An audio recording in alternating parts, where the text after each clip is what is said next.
Ann Grady, I am so happy to be with you today. Hey, Maura Thomas, I am equally happy to be with you. It's so great to see your smiling face. ditto, ditto. So, disclaimer, you and I go way back. We are friends. We've been friends for a long time. I mean, how could anybody who knows Ann not be friends with Ann? But the reason that we became friends, okay, funny story, I have to tell it. We were up for the same client, and Ann got it, and I didn't. And so I asked them, who did you pick? And they told me, and I was like, who is this lady? And so I went out, I looked her up, had a dream, that I invited her out for coffee, woke up the next day and said, well, I guess I better do that. And I did because I loved her work. I read her whole website. I watched all her videos, thought it was so awesome, and then called her up. And turns out we're both in town. We're both in the same town. We're both in Austin, Texas, and we have been fast friends ever since. Yep. And I should keep you in my bathroom mirror every morning, just going, and she's amazing. Anne is fabulous. I love that. But I was so impressed that you took the initiative to stalk me and find me. And I have been friends with you ever since because I just adore you. I think you're fantastic and I admire your work. I love it. And I feel like there are so many overlaps in so many different ways. So I'm excited to chat with you. There are, which is why I wanted to talk about your latest book, which is awesome. I got an early copy. Mind over moment. And there's a journal. And the accompanying journal. Mind over moment. I love this direction. So your work is a lot about resilience, and your direction with your new book is about how mindfulness can really help you with resilience. So tell me about that because I love the similarities.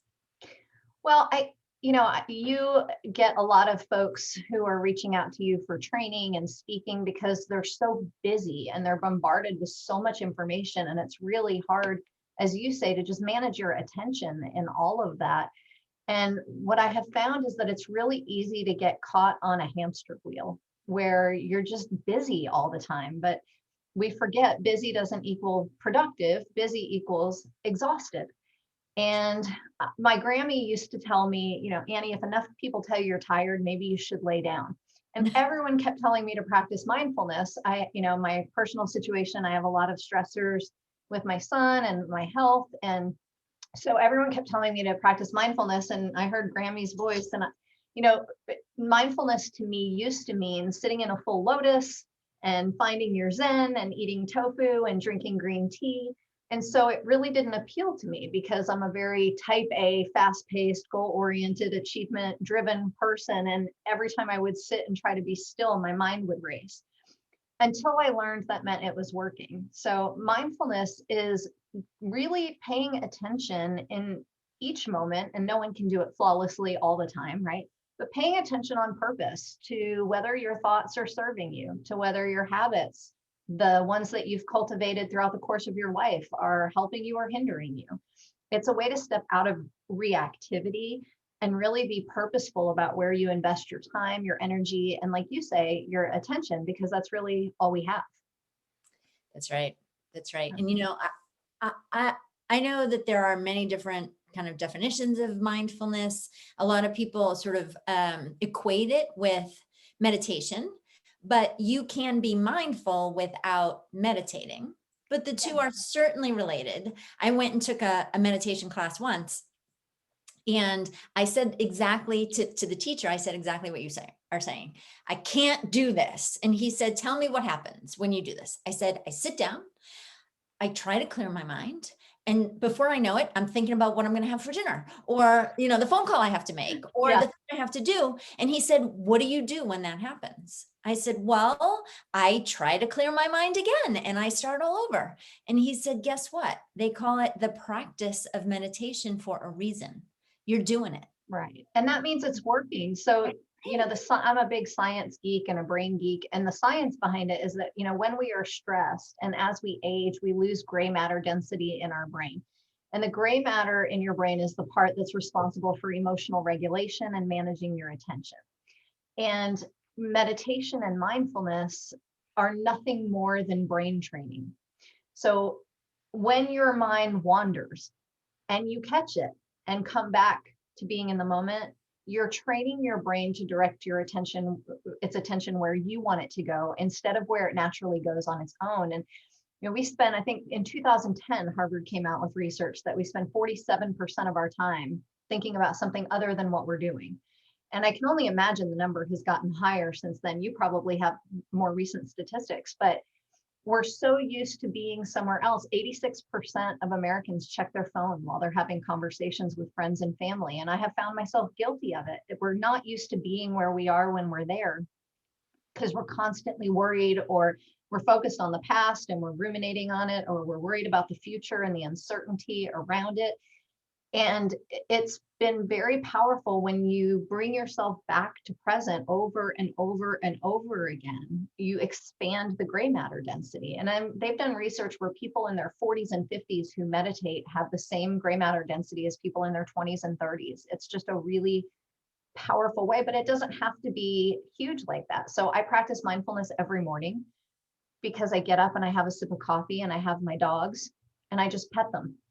And I smell their puppy breath and I pet their fur and I just feel how soft it is. And I think about the fact that I'm grateful that even though they drive me crazy, they're my therapy dogs and I love them, right? So even just something as simple as when you're taking a walk, looking around and paying attention to the leaves and the birds and you could walk down the same street 100 times. And if you're being mindful, you're going to see something different every single time. It's just bringing yourself back. And we're not used to taking control of our brain. We're used to letting our brain control us. And that becomes a problem because our brain's job is only to keep us safe.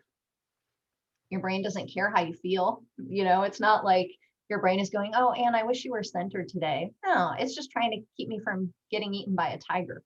So if I want to be in control of it, then I've got to train it just like you would anything else. Yeah, it's practice. And I Yes. know, yeah, right. And our technology, I talk a lot with my clients about how our technology has created in us a habit of distraction. And so I love how the work you do teaches us how to reset those habits, right? Because you do have control at least in theory, right? You can regain control over kind of what's going on in your brain, and we can reset those habits of distraction. And I don't know about you, but for me, like the phone is the world's smallest slot machine. It is this constant dopamine, like who's going to email me and what. And I read a statistic that if your partner checks email on the weekend, it causes you anxiety, right? Like we're constantly waiting for the next shoe to drop. And we think, oh, it won't be so bad if I just wake up and check my email. But what you don't realize, I've never woken up and gotten an email that said, you just won the lottery. Congratulations. It's always something that I either have to do or forgot to do, or, it's so what we do is, Sean Aker calls it building a mental moat around your day, giving yourself the first 30 minutes before you check social media and your phone and everything else. When you wake up, giving your brain 30 minutes, because cognitively, when we wake up and we start checking email and social and watching the news, you're hijacked. And because of our built-in negativity bias causing us to focus more on what's wrong than what's right, if we don't take back control of that, I mean, think about how many times you've woken up, something bad happens, and then the rest of the day just spirals. The lights turn red and people drive you crazy and something goes wrong. And it's really easy to attune your brain to that.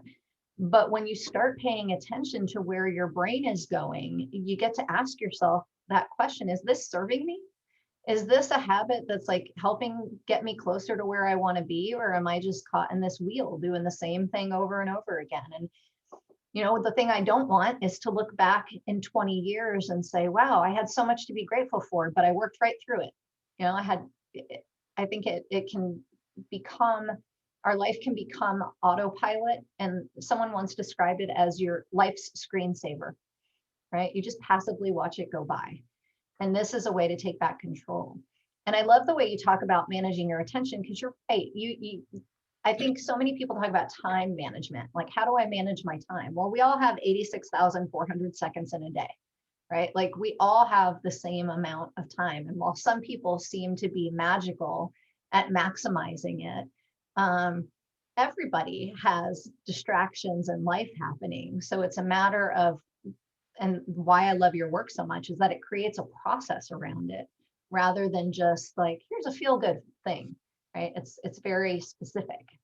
Yeah. So first, I'm so impressed that you know how many minutes are in a day. I said seconds. How many seconds? Wait, what was that? Tell me that again. 86,400.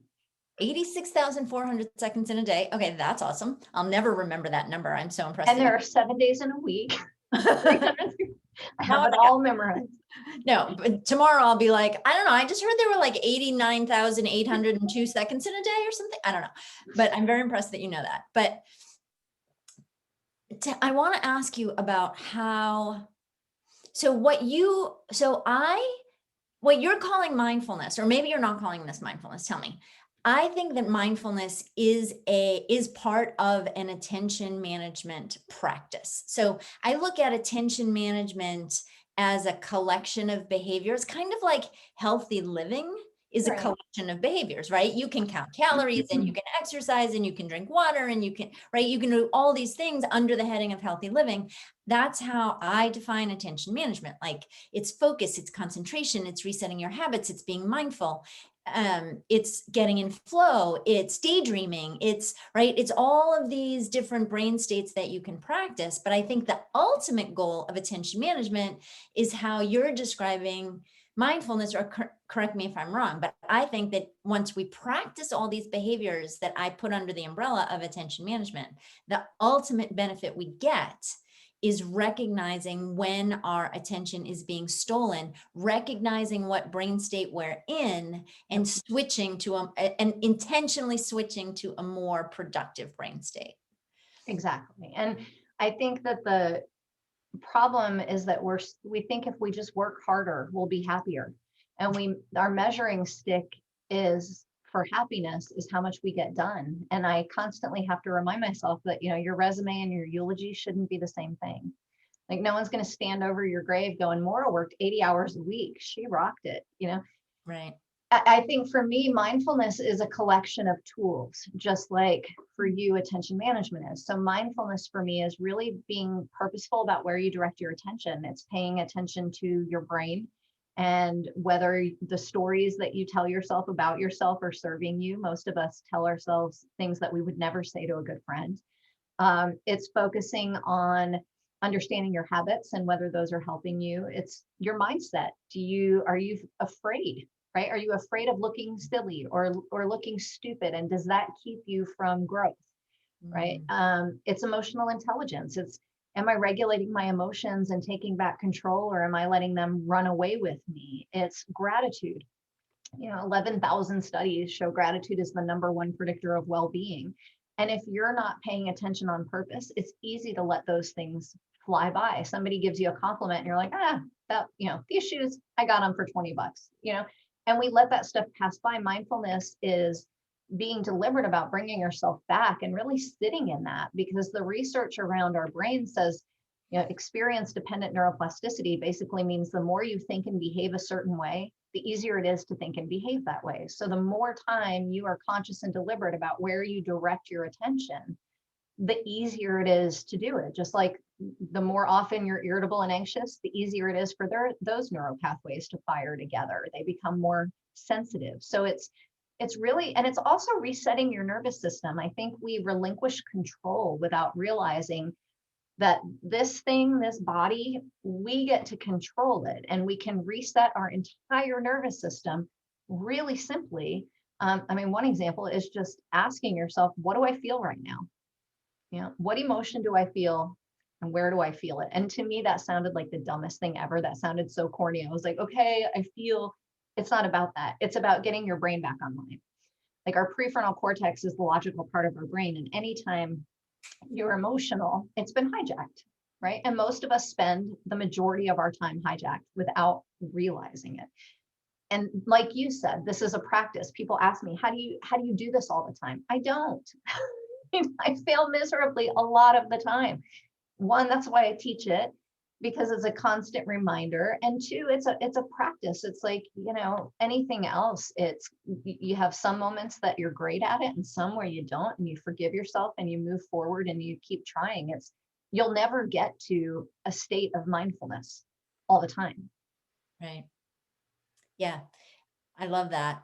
And it's so true that it is, to me, that's another similarity with healthy living, right? It's, you might fall off the wagon and have a Big Mac and French fries, but you could go for a run after that, or you could go for a walk, or you could go for a bike ride, right? Or you could drink some water and you could just decide to do better starting right now. Or you could have a beer and watch a movie and give yourself grace to be human, and then pick up the next day and make another choice. For It's sure. our life is nothing more than a collection of moments. That's right. And that's why I named the book Mind Over Moment. We get to choose where we invest our energy. And, I am so guilty of being in my inbox and getting an email that then takes me to click on a link that then takes me to another article that I start reading, which takes me to a video that I watch. And then by the time I get back to my inbox, I don't even know what I was doing in the first place. And that takes a huge toll on your psychological immune system, your energy. So it's a way to ask yourself, am I controlling my mind, or am I letting it just control me? Because your mind, if we're not careful, your brain really doesn't care if you're happy or not. Yeah. I mean, Well, and the part of the reason that we find ourselves, I did this thing and then that led me to this thing and then that led me to this thing, right? That is completely on purpose, right? yeah. Technology is designed to steal your attention. I talk about the influence lab at Stanford a lot, where the goal at the influence lab is to teach technology developers how to create habit forming technology. And so they have been very successful, right? We all have become habituated to distraction on purpose, right? That was by design. It's like And that Netflix special, The Social Dilemma, right? Like it's all, if we're not aware of it, we just are kind of like sheep. We just kind of go wherever the technologists decide we should.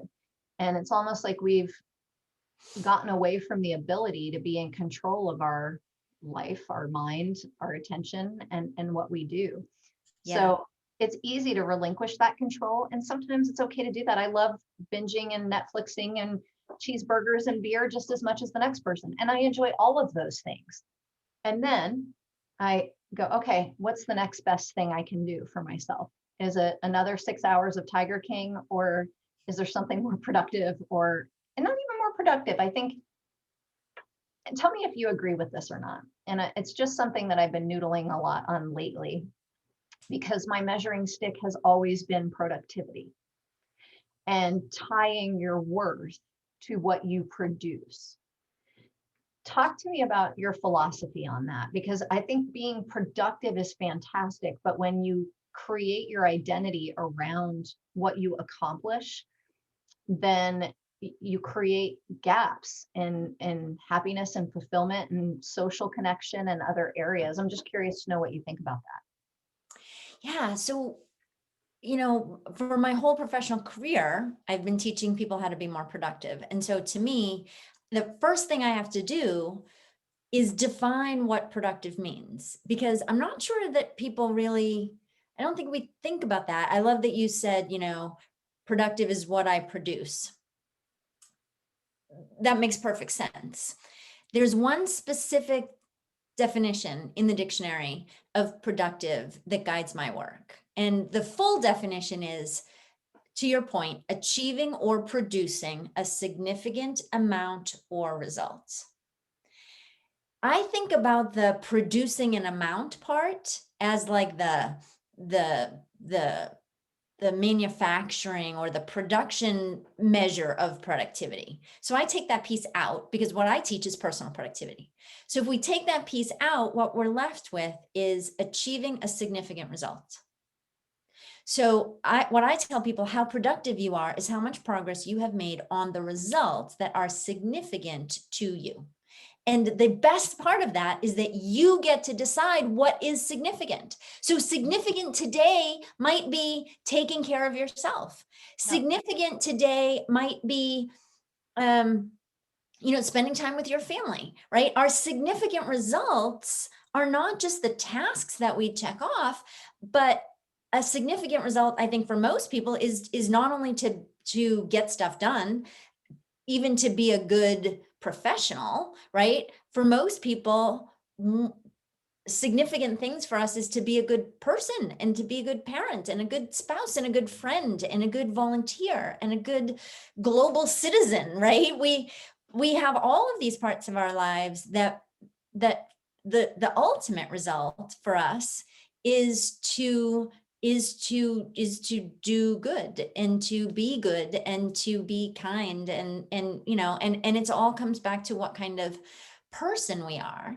And what I tell people is you can either if you become empowered over your productivity, you can live a life of choice instead of a life of reaction and distraction. Yeah. So, Amen, sister. yeah. Yeah. And something I tell people all the time, we've gotten so good at prioritizing our schedule. We suck at scheduling our priorities, right? Like if I were to track my time for a week, would it be reflective of what I say is most important? Because quite honestly, if I'm not deliberate, you would think my computer and phone are my best friends. You'd think my phone is my lover. Like I spend more time with my phone than my husband. And it's so easy to do that because it allows you to just go on auto. So you're in line checking out at the grocery store. Well, let's check social. What we don't realize is you're triggering anxiety and depression and everything else because we compare our insides to other people's outsides. Why do their kids look so perfect? Why does their life look so happy, right? And then you start going, what's wrong with me? And one of the things that, I think is so important to remember is there's not a playbook. There's not like your life is successful if. It's, to your point, making sure that you're investing time in what produces results for you. And if that means leaving your phone in another room so you can have a meal with your family where you talk about their day, I love that you say that's a significant productive result because it's important to you. I love that. Here's my thought about those you're standing in line, right? And so you pull out your phone. We have become conditioned to doing, right? And to your point, right? We have to be productive. And for most people, productive means doing.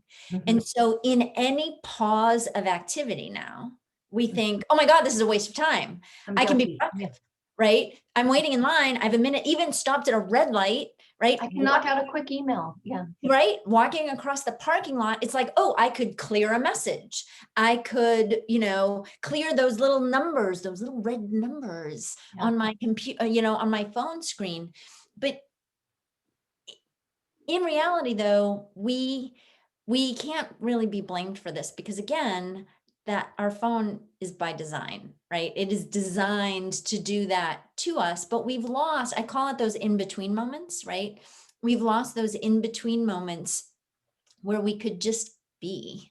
And the real problem with that, the reason that it makes it even more unproductive to do all the time is because in those in-between moments, during those daydreaming or those mind wandering moments, if we just pause and we just be, then our mind wanders. And that's when insights are created, right? You can't say to your brain, I will now have an insight. Yeah.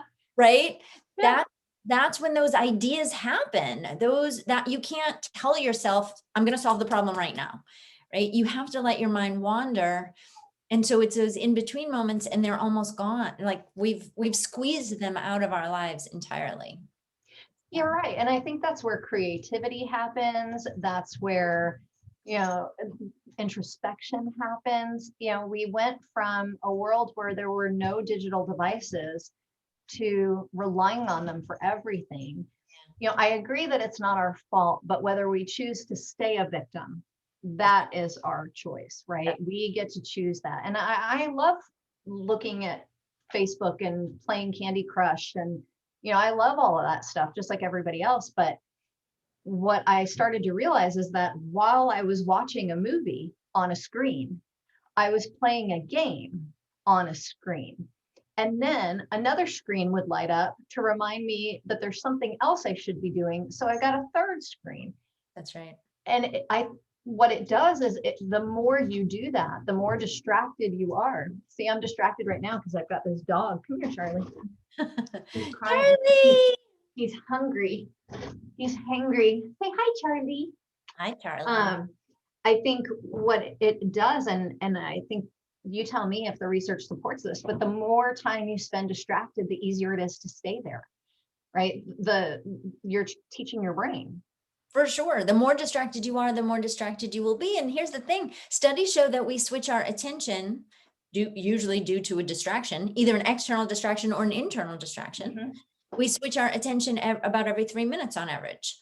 And so we switch our attention every 3 minutes. So the switching becomes a habit. And it's a habit that gets reinforced every 3 minutes. So it becomes a really strong habit. And we all know that habits are hard to break, but we can, right? Probably everybody who sees this knows you've probably quit something. You've probably changed some habit in your life, right? You've probably exercised more or eaten healthier or drank more water or quit smoking or gave up sugar or right, something. And so you know that it's hard. This is the same thing. People ask me a lot, what do you think about this? People ask me a lot if we are addicted to our technology. I'm not a psychologist. I don't feel qualified to talk about addiction, but I think there's a really fine line between a very strong habit and an addiction. Well, I think the distinction, and I am not a psychologist, so I don't know this either, but is it interfering with other parts of your life? Yeah. Right. So you could have a person who takes one drink or has one drink a day, and it completely screws with their sleep and their mood, and it has a huge impact.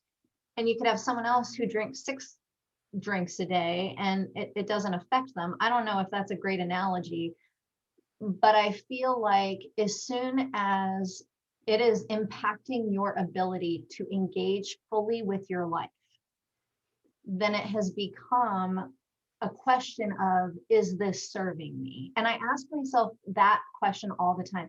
Is this thought serving me? Is the story I'm telling myself serving me? Am I trying to fill the time because I don't want to be uncomfortable? And I think that's a big part of it. It's a numbing device, right? We don't like feeling sad or angry or anxious or uncertain. And so we rush to numb that, and the legal go-to numbing is the phone or the laptop or the work. And the research tells us that when you try not to feel something, you actually feel it more intensely and you feel it for longer. So while we may think, oh, I'm escaping to my phone, I'm just going to do some brain candy, it's still requiring mental energy. It's still requiring attention. You're just choosing to direct it in a place that's going to counteract what you're really trying to do. It just continues to exacerbate it. And it's one of those things, the more you do it, the easier it is to do. And you get into this habit loop. S.J. Scott talks about habit stacking, tying a new habit into one you already have. And so for me, my habit was every morning I would check email before I ever got out of bed. I'd lay there and go, what do I have to do today? And I realized that I was emotionally hijacking myself before I ever get out of bed in the morning. So what do I do every single day? Well, I get out of bed and I let the dogs out. Okay, so what is the habit that I wanted? I just wanted to be still with my thoughts. So I let the dogs out, and while I'm waiting for them, I take deep breaths. And 3 deep diaphragmatic breaths is enough to reset your nervous system. So most of us wake up, check the news, which rarely has anything positive. We check social media, which creates feelings of inadequacy and, oh, I forgot to reach out to this person, and that kind of thing. Instead, to your point, we are human beings not doing, right? We have to be comfortable with silence. We have to be comfortable being alone with our thoughts. It has become so scary. to be Yeah. alone with our thoughts, that we're willing to do anything to take our mind off of it. Is it serving you? Yeah. And I want to pull it back a little bit, because I talk to a lot of people, and to be honest with you, even I'm feeling like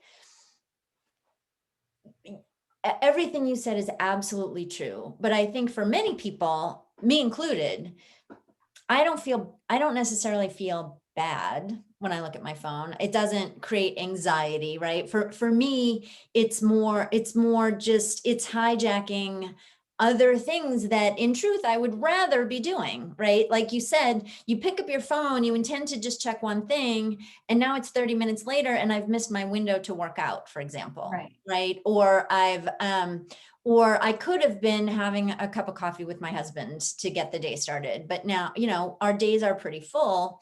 And Yeah. so, but you're exactly right that it's a choice, but it also, yeah, I don't know. I just wanted to Well, lighten and up a little bit. to go back to what you said, I don't think that people knowingly check their phone and realize they're anxious.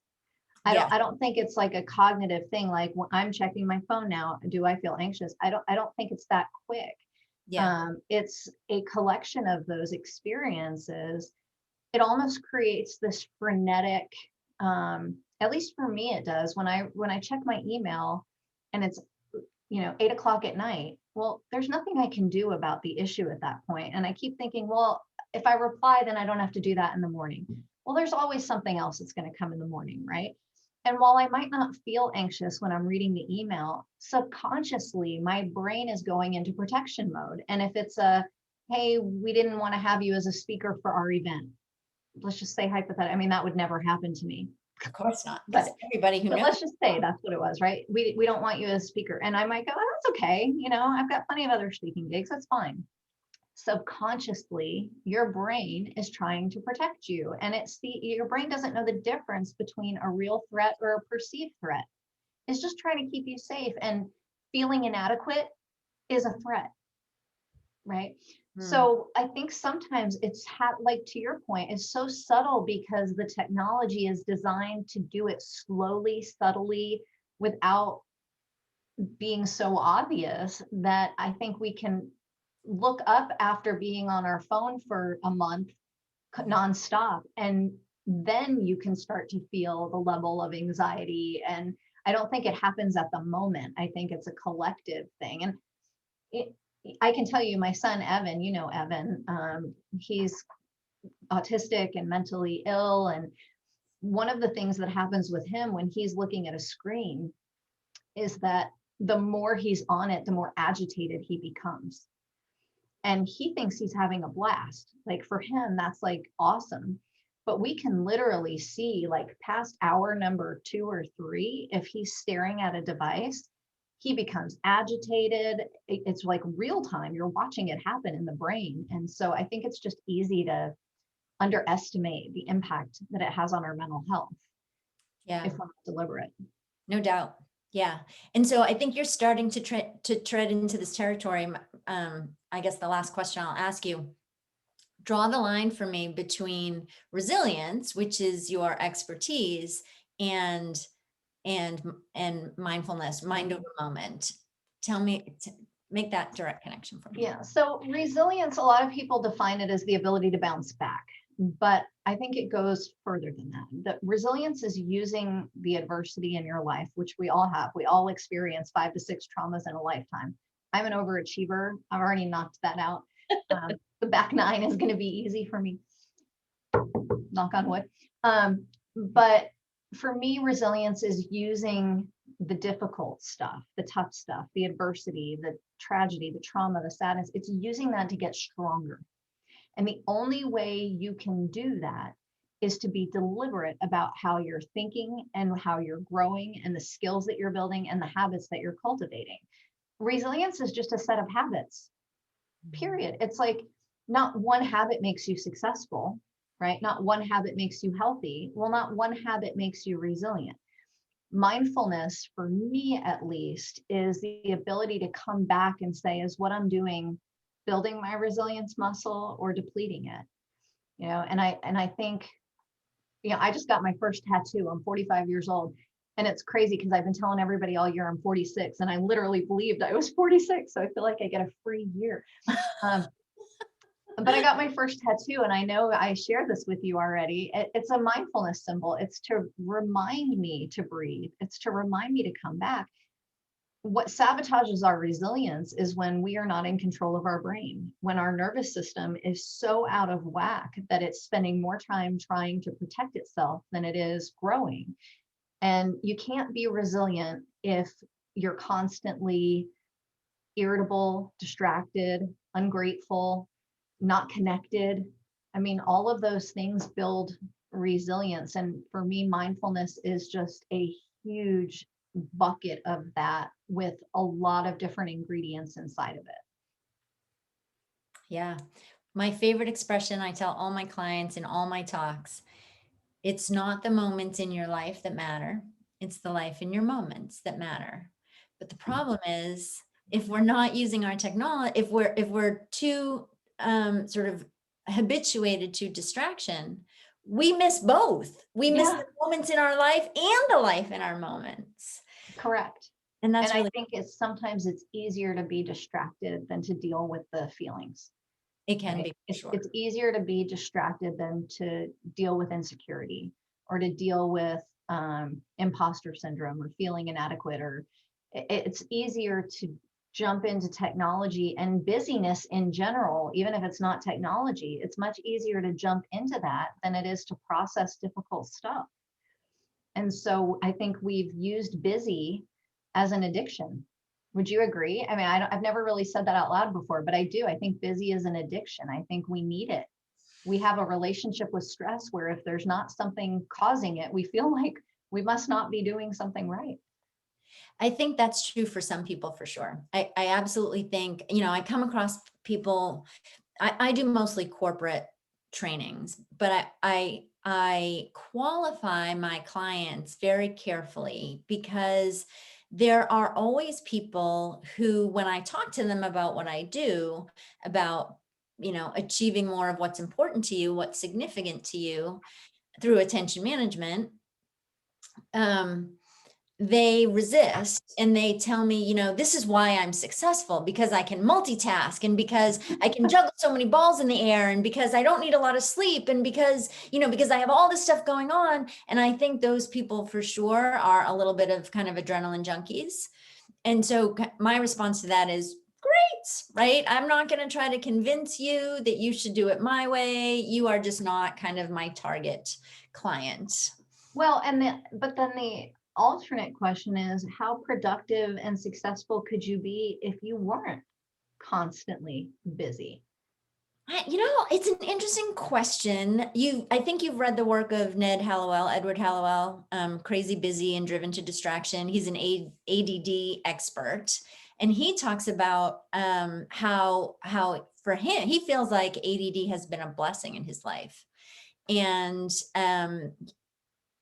so I'm not here to tell anybody that you should be one way or the other, or this way is better or that way isn't. Like if being an adrenaline junkie is your thing, go for it, have at it. And if that's what works for you, then by all means. But for most people, what I like to promote in my work is that we all have unique gifts to bring to the world. I know you feel the same way. We all have unique gifts to bring to the world. Mhm. I want to empower my clients to bring their gifts, their unique gifts to the world in a way that excites and motivates and inspires and energizes them instead of in a way that exhausts and overwhelms and stresses them.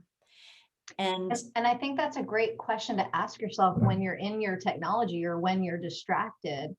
Is this helping me share my gifts? Is this making me feel good? Right? Because there's so many things we do because it's a habit that don't even make it, that they used to make us feel good, but they no longer make us feel good. For example, social media. Now I'm on it because of my business and my work.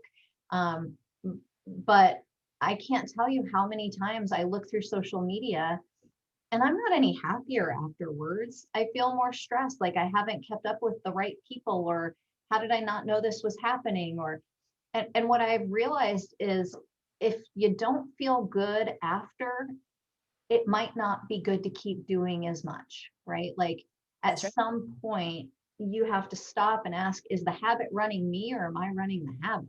Yeah.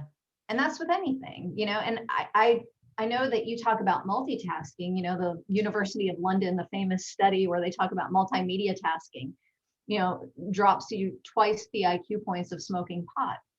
Now, I don't know if that's literally true, but I do know you can background task. You can chew gum and fold laundry and watch TV at the same time because none of that requires cognitive energy. You can switch task. I can go from talking with you to typing an email, but I can't do them at the exact same time. Otherwise, it hijacks your attention. And so for me, resilience and mindfulness is being aware of where you're directing that attention. Yeah. Right. And is it serving you? Yeah. Everybody has crappy stuff that happens to them.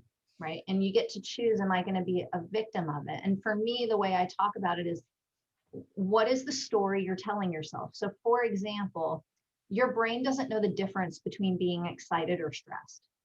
Same exact physiological, neurological thing happens. The only thing difference between being excited and being stressed is the story you're telling yourself about it. And to me, mindfulness is going, I didn't even know I was telling myself a story, but I am.